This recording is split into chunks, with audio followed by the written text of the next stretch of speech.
Hey, welcome to Craftabilities. I'm here with Hey y'all. Patrice. So today we are working on a job. We're making some shirts for the Alumni Association for the school we work with. Yes. Exciting, right? Very exciting. So guys, let me tell you what we got going on here. So we are helping the Alumni Association earn some money, and we came up with, well, Patrice came up with two different designs for t-shirts. One and two. So we are going to print some out for them to sell. So these t-shirts, we are using DTF prints. And as you can see, Patrice is over here just separating them. We have the heat press warming up. And we're about to get this thing popping. Yes. Yes. All right, guys. So I'm going to give y'all just a quick business lesson in pricing. So we have a product here. We have the small, medium, large, and extra large. We are selling those shirts for $25. So now let's go to the costs. So the shirt cost about $4. A DTF transfer costs $3. And we're kicking back $15 to the Alumni Association. So we are really only making $3 on this shirt. Now, I know what you're thinking. Y'all ain't making nothing. Well, we're trying to give back to the community. We're not really trying to make that much money, but we still need to make a little bit of something. So, now let's go to the next step. When you get to 2XL shirts and above, that's where it gets really expensive. So, we're planning to sell the 2XL shirts for $30. And we know a shirt costs about $8 for the 2XL. And the larger you get, the more money it costs. So now we increased the price of the DTF print to $4. Now that it may not actually be $4, but I'm giving y'all a rough estimate. And then we're kicking back $15 to the Alumni Association. And the way I worked it out, we're still making $3 on a 2XL shirt, even though we should be making a little bit more. All right, guys. So Patrice messed up on a t-shirt. And I did not mess it up. I'll bring out the t-shirt. Let's see it. No, go away. So, anyways, when you are pressing shirts or any type of crafting business, you are going to have some mistakes. So when you're charging people, you have to kind of factor that into the cost. Now, I forgot to talk about that in my little lesson, but there's always going to be mistakes. Things are going to break. Something goes wrong. And, not every t-shirt you have, or if you're making a tumbler or whatever it is going to turn out perfect. Mm-hmm. So remember to factor that into costs. All right, guys, so I want to talk to you guys about design fees. So I broke this down two different ways. $50 an hour you can charge, or a flat rate. Now, somebody like me who's okay at designing, I charge about $50. Patrice goes for about $75 an hour. So you also have to think about how good you are and the quality of your work and the amount of time it takes. Now, a lot of people, when you give them their image, they may want a revision, something changed. I do 1 to 2 free revisions, but it really depends on the customers because some people can really be aggravating. I'm not doing any free revisions. Patrice doesn't do any free revisions. As you can hear her say. I do 1 free, but there's some people, they'll come 10, 15 times and they want you to keep revising or their ideas changing. And no, time is money. You got to charge for that. So we're going to move now down to the second part of this is ownership and exclusive rights. So now you made the image for the person, right? But that doesn't necessarily mean they own it. You have to kind of figure this out with them.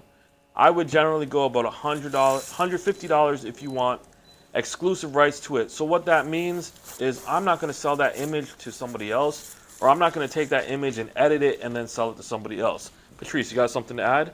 Yeah, I mean, $150, I guess, to start. But think about it. You're creating something for someone to use and take and publish it other places and use it in other ways. I think that that's worth a lot because guess what? They can monetize that then. Once you turn over ownership, it belongs to them. And so are you going to tell me that now you're giving something to them for whatever fee you have here and they're just going to run with it. So I would definitely take everything into consideration and decide from there how much we are going to negotiate the cost of ownership. So this is Patrice, and she does okay on social media. She's popping on YouTube. Her IG is, how would you say? It's okay. I just don't really work IG that much. Um, so yeah, I mean consistency is everything with everything you do. All right, thank you, Patrice. So we're going to talk about social media. First thing I want to tell you guys, my services are very cheap. So I don't really have a cost here for account creation, but if you want to retain me for a monthly charge, $300 to $500, I'll do 1 to 2 posts a day for you.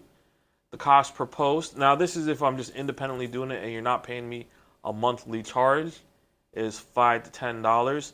And if you just send me the picture, I'll make sure it looks good. I'll make a cool little caption to put under it. I'll link whatever. Or if you need, let's say, a blog post, I will I will write a blog post for you. Now this is the great thing with ChatGPT.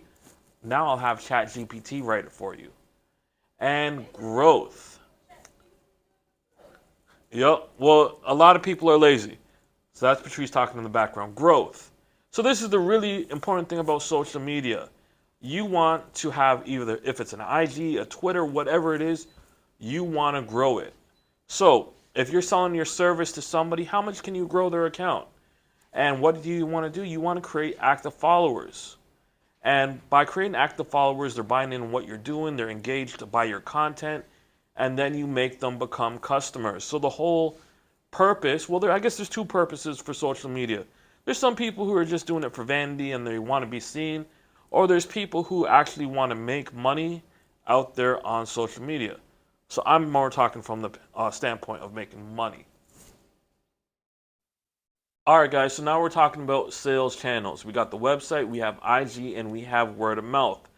Now, the thing about the IG is we're trying to create active followers that will click the link and go to the website to buy the t-shirts.